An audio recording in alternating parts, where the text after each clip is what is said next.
آپ کو کیا لگتا ہے کہ اسٹیبلشمنٹ کے ساتھ واٹ وینٹ رانگ؟ مطلب پورا بیانیہ جو پچھلے 3-4 سال میں ہم لوگ سن رہے تھے کہ پہلی دفعہ فوج اور حکومت ایک پیج کے اوپر ہے، اور پچھلے 3-4 مہینے تک بھی یہی والی چیز تھی. سو اچانک آپ کے خیال سے کوئی ایسا ایونٹ ہوا ہے جس کی وجہ سے چیزیں فلپ ہوئی ہیں؟ آپ کو پرسنلی کیا لگتا ہے؟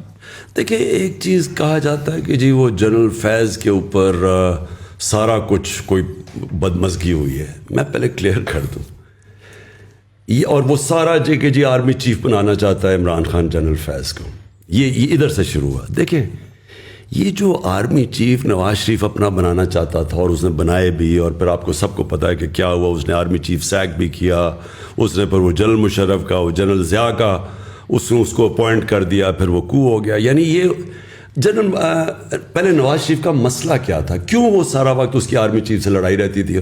کیونکہ وہ آرمی کو کنٹرول کرنا چاہتا تھا. وہ آرمی کو پنجاب پولیس بنانا چاہتا تھا. وہ کیوں بنانا چاہتا تھا؟ کیونکہ اس نے سارے پاکستان کے اداروں کو کنٹرول کر لیا تھا. سارے پاکستان کے جو ادارے جو اس کو چیک کر سکتے تھے، FBR تھی، نیب تھی، یہ سب اس کے کنٹرول میں تھے. عدلیہ کو بھی وہ کنٹرول کر کے بیٹھا ہوا تھا. جب ایک چیف جسٹس کے کنٹرول میں نہیں تھا تو ڈنڈوں سے اس نے سپریم کورٹ کے اوپر حملہ کیا تھا، جسٹس سجاد علی شاہ کے، اور پھر پیسے دیتا تھا ججز کو. جو کوئٹہ بینچ کو پیسہ چلا وہ سارا جسٹس سجاد علی شاہ نے اپنی کتاب میں لکھا ہوا ہے کہ کیسے وہ جا کے رفیق تارڑ اور شہباز شریف نے جا کے جج خریدے کوئٹہ کے اندر. یہ سارا تاریخ کا حصہ ہے. اس کا پرابلم کیا ہوتا تھا کہ فوج ایک ادارہ تھا جس کو وہ کنٹرول نہیں کر سکتا تھا، تو اس کی کوشش ہوتی تھی اپنا آرمی چیف بٹھانے کی، کیونکہ اس کا ڈر یہ ہوتا تھا کہ وہ ایک کمپلیٹ پاور چاہتا تھا. اور دوسرا، وہ جو چوری کر رہا تھا پاکستان کا پیسہ، منی لانڈر کر کے باہر بھیجتا تھا، وہ فوج کو پہلے پتہ چل جاتا تھا، کیونکہ ISI کے پاس ساری رپورٹ آ جاتی تھی. تو اس سے وہ ونربل فیل کرتا تھا، اس لیے کنٹرول کرتا تھا. میرا کبھی نہ فوج سے کوئی ایشو ہوا ہے، کیونکہ میں نے نہ کبھی مداخلت کی ہے، نہ میں نے کبھی سوچا کہ میں کبھی اپنا آرمی چیف لے کے آؤں. یہ میرا ہمیشہ فوج کا کہ میں یہ سمجھتا تھا کہ فوج کے ادارے کو مضبوط ہونا چاہیے. میں چاہتا تھا کہ پولیس کا ادارہ مضبوط ہو، میں جوڈیشری کے ادارے کو مضبوط چاہتا ہوں. میں نے کبھی جوڈیشری میں کوئی مداخلت نہیں کی. میں نے پولیس سے کبھی پولیس جتنے بھی IGs آئے ہیں پنجاب کے، KP کے، ہمارے نیچے، کسی سے پوچھیں، ایک کو میں نے نہیں کہا انتقامی کارروائی کرو، جھوٹے پیپرز بناؤ. سندھ کے اندر سب کے اوپر جھوٹی FIRs ہے. ابھی انہوں نے ہمارے اوپر جھوٹی FIR پھر بنا دی ہے، پہلے انہوں نے بنائی تھی. مجھے ایک آدمی بتائیں جس کے اوپر ہم نے کوئی جھوٹی FIR اپنے زمانے، کیونکہ جب آپ پولیس سے غلط کام کرواتے ہیں وہ اپنے بھی کرتی ہے.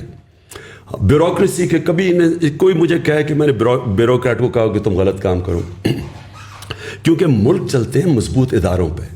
لہٰذا میرے کبھی بھی خیال نہیں تھا کہ میں فوج کے اندر انٹرفیئر کروں. میرا صرف ایک ایشو تھا، مجھے یہ پتہ چل گیا تھا ایک کہ یہ افغانستان کے اندر، میں پچھلی گرمیوں کی بات کر رہا ہوں، کہ افغانستان میں پاسبلٹی سول وار کی. مجھے ڈر یہ لگا ہوا تھا کہ اگر، کیونکہ افغان اور طالبان کی جب امریکن جائیں گے وہاں سول وار ہوگی، اس کا فال آؤٹ آنا تھا پاکستان کے اوپر.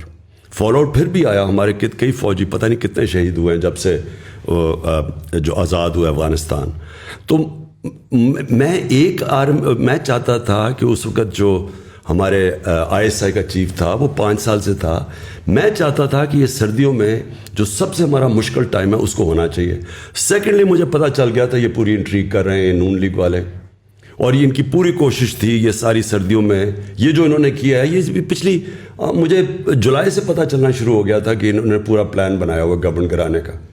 تو میں نہیں چاہتا تھا کہ ہمارا جو انٹیلیجنس چیف چینج ہو جب تک کہ سردیاں نہ نکلے. میں نے تو اپنی کیبنٹ میں تو یہ اوپنلی کہا تھا، یہ چھپی بات نہیں ہے.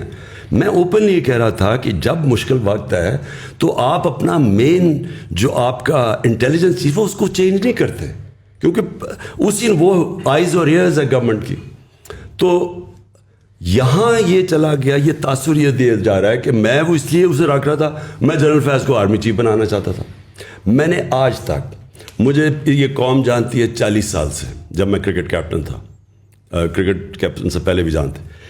آج اگر کوئی مجھے یہ کہہ دے کہ عمران خان نے کبھی میرٹ کے خلاف کچھ کیا، میں 10 سال کرکٹ کیپٹن تھا، سب کو پتہ ہے کہ میرے زمانے میں کبھی میرٹ وائلیٹ نہیں ہوئی. میں نے شوکت خانم بنایا، آج پاکستان کی پریمیئر انسٹیٹیوشن ان ٹرمز کے انٹرنیشنلی ریکگنائزڈ ہے. جوائنٹ کمیشن انٹرنیشنل دونوں ہاسپٹلس کو انہوں نے سرٹیفائی کیا ہوا ہے, وچ مینس 4 پاکستان میں ہاسپٹل جن کو انٹرنیشنل سرٹیفکیشن ہے. آج مجھے بتایا کہ کبھی شوکت خانم کے اندر سوائے میرٹ کے کچھ میں نے کیا ہو. نمل یونیورسٹی میں نے بنائی, اس کے اندر سارا میرٹ ہے, کوئی میرے رشتہ دار ان کو نہیں لے کے آیا, میرٹ پہ جو آتا ہے. میں نے کبھی, میں یہ سوچ بھی نہیں سکتا کہ آرمی چیف کے اوپر سوائے میرٹ کے میں کوئی اور فیصلہ کروں. میرا تو کوئی انٹرسٹ ہی نہیں ہے, مجھے تو کوئی اپنی کرپشن نہیں چھپانی, مجھے تو کسی سے کوئی خوف نہیں ہے. میں تو چاہوں گا کہ میری فوج کا ادارہ مضبوط ہو. تو یہ پھر پھیلایا گیا کہ عمران خان اپنا آرمی چیف لانا چاہتا ہے اور جنرل فیض, یہ بعد میں ساری چیزیں کہیں گئی ہیں, میرے ذہن میں یہ کبھی نہیں تھا. لیکن آپ کو لگتا ہے کہ اس کے علاوہ بھی کوئی بات ہوئی ہے جو ابھی تک پبلکلی نہیں آئی؟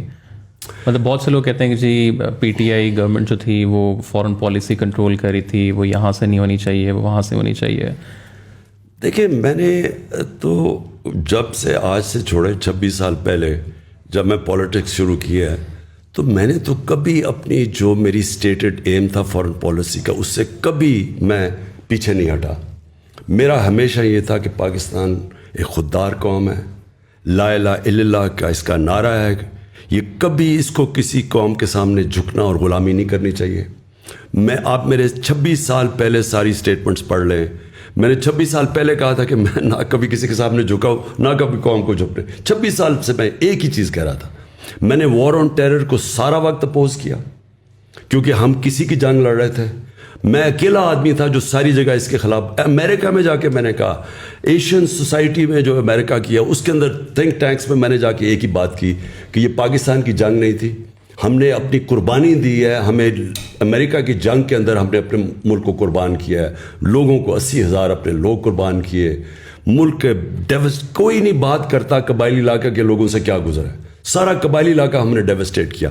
تو میں ہمیشہ چاہتا تھا کہ پاکستان ایک آزاد ملک ہو, خوددار ملک ہو, اس کی فارن پالیسی آزاد ہو, ہم IMF کے غلام نہ بنیں, اور یہ کبھی چینج نہیں ہوا. تو میں نے تو جو اپنی فارن پالیسی تھی اسی کے مطابق رکھی. ہمارا انٹرسٹ کیا ہے؟ چائنا ایمرجنگ دنیا کی اکنامک اسٹرینتھ ہے, ہمیں چائنا کے ساتھ ہمیشہ اچھے تعلقات, ہمارا نیبر بھی ہے, ہمارے ٹریڈیشنل تعلقات ہیں. ادھر سے پش بیک یہ آتی تھی کہ تم کٹیل کرو کہ چائنا سے زیادہ, کیونکہ امریکہ اور وہ بلاکس میں جا رہے تھے. ہم نے کہا ہم دونوں سے دوستی رکھیں گے, اور ہم نے کبھی اینٹی امریکن میری پالیسی تھی. اور دوسری چیز یہ جو رشیا کا ٹرپ, ہمارے لیے رشیا سے, اگر ہندوستان رشیا سے سستا تیل خرید سکتا ہے تو ہم کیوں نہیں خرید؟ ہندوستان کو ان کو اسٹریٹجک ایلائی ہے, ان کوڈ کا حصہ ہے. ہمیں تو وہ 3 مہینہ 13 میں ہمیں حکم دے رہے ہیں کہ ان سے نہ 30% کم پہ تیل مل رہا تھا, 30% کم پہ 20 لاکھ ٹن گندم ہم نے خریدنی تھی, وہ ہمیں سستی مل رہی تھی. تو میرا تو انٹرسٹ اپنے لوگ ہیں. اور پھر بیسس پاکستان میں بالکل بلیو نہیں کرتا, کیونکہ ہم ایک دم ملوث ہو جاتے ہیں کسی کی جنگ میں. سو دیئرفور میری فارن پالیسی ہمیشہ کلیئر تھی. اگر اور لوگوں کو یہ چیز پسند نہیں تھی تو میں نہیں جانتا, لیکن میں پرائم منسٹر تھا, میں چیف ایگزیکٹو ہوں, میرا پروڈکٹیو ہے فارن پالیسی, اور یہ میری فارن پالیسی تھی.